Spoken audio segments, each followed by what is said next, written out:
जय हिंद दोस्तों। आप पिछले 3-4 दिन से यूट्यूब, फेसबुक या गूगल जितने भी यानी कि सोशल मीडिया है, उसके ऊपर आप लोगों ने एक खबर देखी होगी। 8th पे कमीशन के बाद सरकारी कर्मचारी की सैलरी 3 गुना हो जाएगी, 3.15 गुना हो जाएगी, कोई बता रहा है 2.86 गुना हो जाएगी।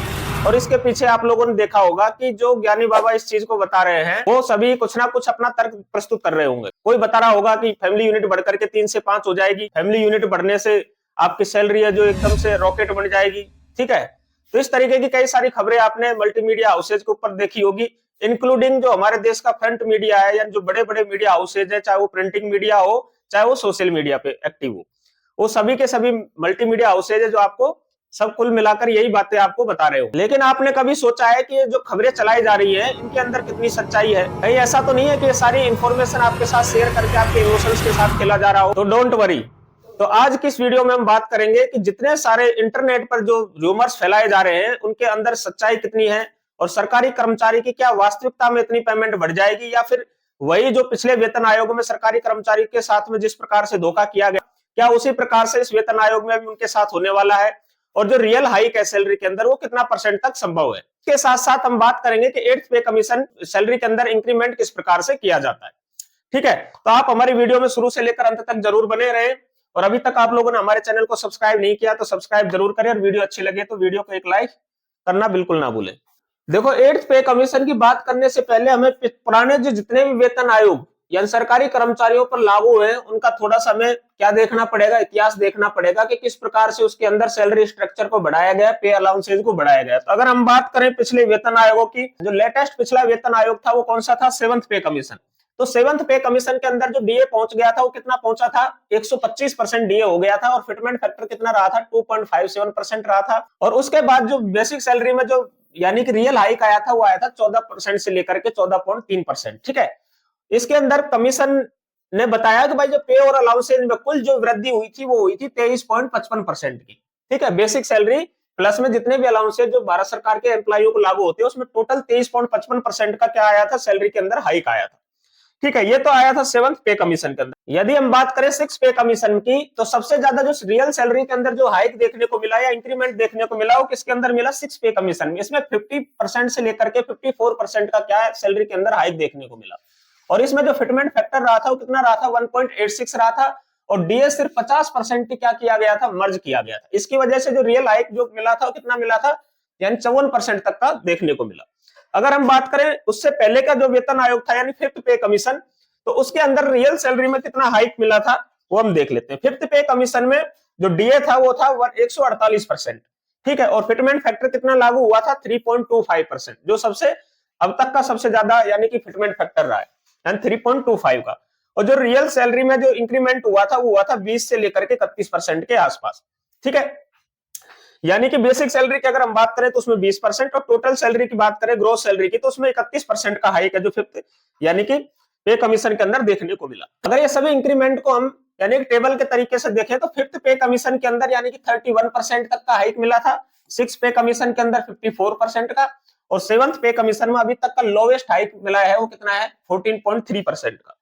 कहने का मतलब जो सबसे कम जो हाइक मिला था वो किसके अंदर मिला है? लास्ट 7th पे कमीशन के अंदर सैलरी में हाइक देखने को मिला। ठीक है, अब सर हम बात करते हैं कि प्रेजेंट सिनेरियो की। अब हम बात करते हैं प्रेजेंट सिनेरियो की। तो प्रेजेंट सिनेरियो के अंदर अगर हम देखें यहाँ पर, तो देखो आपको दिखाई दे रहा होगा, मैंने यहाँ पर क्या है? पे लेवल 1 के कर्मचारी की यहाँ पर तुलना की है। कौन से की? पे लेवल 1 के कर्मचारी की। तो उस पे लेवल 1 का अगर कोई कर्मचारी हाल ही में भर्ती होता है तो उसका बेसिक है 18,000 रुपए। और जब ये पे कमीशन यानी कि अस्तित्व में आएगा तो उस समय तक जो डीए है जो हमारा 70% तक पहुंचने की संभावना है। अब हम बात करते हैं सर इस सिनेरियो के अंदर, तो बेसिक प्लस जो डीए है वो उस कर्मचारी का जो हमने कर्मचारी एक्स माना है, तो उस समय यानी कि उस कर्मचारी का यानी कि डीए प्लस में बेसिक हो जाएगा 18,000 प्लस 18,000 का 70%, तो टोटल हो जाएगा 30,600 रुपए। कितना हो जाएगा उस कर्मचारी का डीए प्लस में बेसिक? 30,600 रुपए। अगर हम बात करें आफ्टर फिटमेंट फैक्टर की, तो वही कर्मचारी है, लेवल 1 है, कर्मचारी एक्स माना है, बेसिक पे उसका हो गया 18,000, डीए हो गया 70%।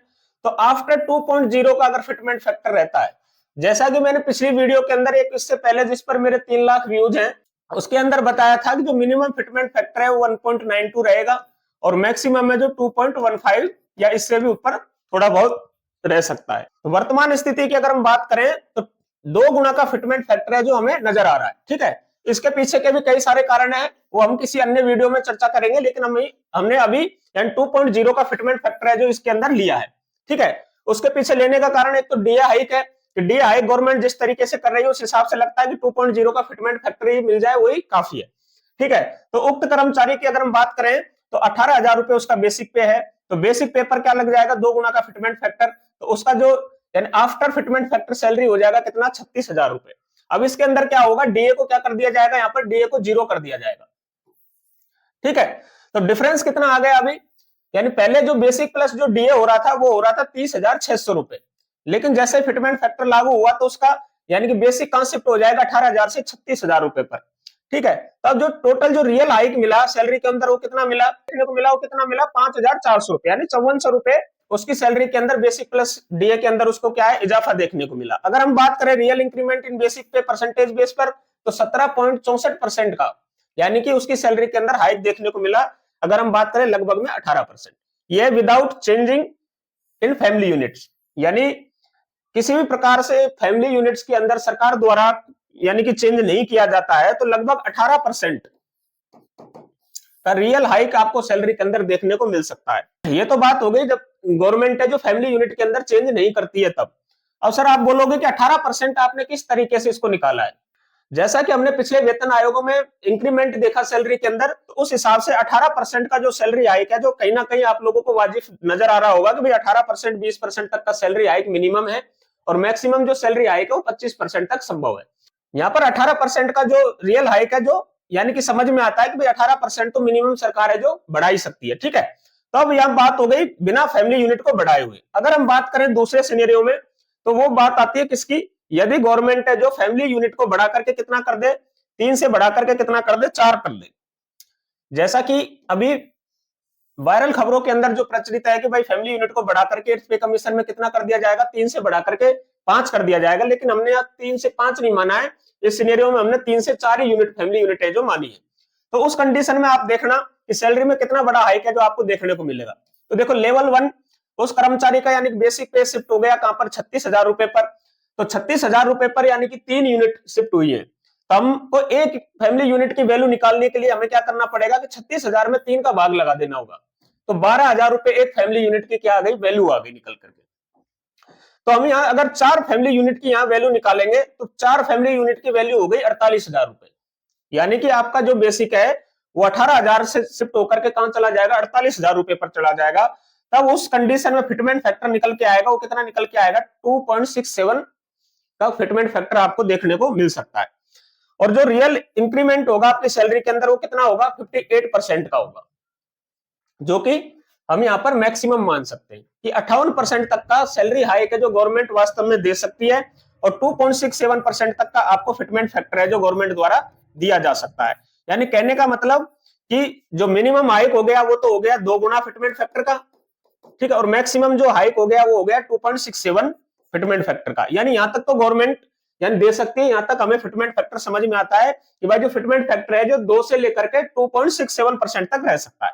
लेकिन जिस प्रकार से इंटरनेट पर बातें चल रही है कि भाई जो फैमिली यूनिट है वो 3 से बढ़ा करके 5 कर दी जाएगी, तो अगर इस कंडीशन को अगर हम लेके चले कि फैमिली यूनिट को यदि 3 से 5 कर दिया जाएगा तो उक्त कर्मचारी की सैलरी में कितना बड़ा हाइक देखने को मिलेगा। तो वही हमने लिया है बेसिक पे, वही 36,000 पर शिफ्ट हो जाएगा, तो हम निकाल लेंगे एक यूनिट की वैल्यू, तो 36,000 में भाग लगा देंगे 3 का, तो वही 12,000 रुपए एक यूनिट की वैल्यू आ जाएगी। ठीक है, फिर से हम इसको 5 से गुणा कर देंगे तो 5 फैमिली यूनिट की क्या निकल के आ जाएगी, वैल्यू निकल के आ जाएगी, कितना हो जाएगा, 60,000 रुपए पेमेंट उस कर्मचारी का हो जाएगा। तो इस कंडीशन में अगर हम बात करें फिटमेंट फैक्टर की, तो इस कंडीशन में फिटमेंट फैक्टर निकल के आता 3.33 गुना, यानी 3.33 गुना फिटमेंट फैक्टर है जो निकल करके आता है। तो इस आधार पर अगर हम निकाले real increment in basic salary तो ये निकल के आएगा 96%, यानी कि जो आपकी सैलरी है उसके अंदर कितना हाइक देखने को मिलेगा, 96%। कहने का मतलब यदि वर्तमान में किसी कर्मचारी यानी उस कर्मचारी का जो बेसिक है वो कितना है, 30,600 रुपए, तब जो 70% डीए पहुंच जाएगा तब। लेकिन जैसे ही ये फिटमेंट फैक्टर लागू होगा तो ये सैलरी कहां चली जाएगी, 60,000 रुपए पर शिफ्ट हो जाएगी। तो इसमें जो रियल जो यानी इंक्रीमेंट देखने को मिलेगा वो कितना मिलेगा, 96% देखने को मिलेगा। तो ये जो फिटमेंट फैक्टर है वो आपको देखने में समझ में आ रहा होगा कि भाई 30,600 रुपए से डायरेक्ट आपकी सैलरी 60,000 रुपए पर शिफ्ट नहीं हो सकती है। ठीक है, अगर ऐसा ही संभव होता तो गवर्नमेंट जो क्या कर देती, यानी कि कर्मचारियों को खुश करने के लिए जितने सरकारी कर्मचारी जो एनपीएस के अंदर आ रहे हैं, जो ओल्ड पेंशन स्कीम की मांग कर रहे हैं, तो उस सैलरी को बढ़ाने से अच्छा तो ये होगा कि जितने एनपीएस के कर्मचारी हैं उन पर गवर्नमेंट है जो फिर से ओल्ड पेंशन स्कीम लागू कर दे। यहाँ पे थोड़ा ध्यान से आप देखना, जो हमारे स्टाफ साइड से जो मांग की जा रही है फैमिली यूनिट को 3 से बढ़ा करके 5 की, लेकिन उनके द्वारा जो फिटमेंट फैक्टर की जो मांग की जा रही है वो फिटमेंट फैक्टर की मांग की जा रही है 3 से लेकर के 3.15 तक की। ठीक है, और जबकि ये फिटमेंट फैक्टर है जो यदि 3 यूनिट से बढ़ा करके 5 कर दिया जाएगा तो ये फिटमेंट फैक्टर निकल के आता है 3.33 का, जो कि 3.15 से भी कहीं ज्यादा निकल करके आता है। तो आप इस कंडीशन में देख सकते हो कि स्टाफ साइड के अंदर ही यानी किसी ना किसी तरीके से इस चीज की कैलकुलेशन नहीं की गई है कि भाई अगर फैमिली यूनिट को बढ़ा करके 3 से 5 कर दिया जाएगा तो जो फिटमेंट फैक्टर निकल के आएगा वो कितना निकल के आएगा, कम से कम फिटमेंट फैक्टर निकल के आएगा 3.33 गुना का। ठीक है, तो इस प्रकार से आप देख सकते हो कि जितने भी यानी कि वीडियोज जो सोशल मीडिया पे आप देख रहे हो या गूगल के ऊपर आप जितनी भी खबरें या न्यूज देख रहे हो, तो वो जितनी सारी चीजें आपको परोसी जा रही है उन न्यूज को परोस करके आपके इमोशंस के साथ में खेला जा रहा है।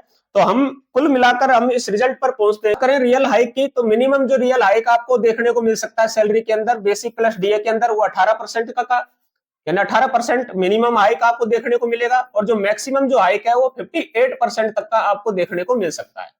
ठीक है, जो हाइक रहेगा वो 18% से लेकर 58% के बीच में ही आपका हाइक सैलरी के अंदर देखने को मिल सकता है। तो अभी आपको समझ में आ गया होगा कि जितनी मल्टीमीडिया पर खबरें चलाई जा रही हो किसी एक उद्देश्य को पूरा करने के लिए चलाई जाती हैं। तो आप किसी भी वीडियो पर बिना सोचे समझे आंख बंद करके ऐसे भरोसा बिल्कुल ना करें।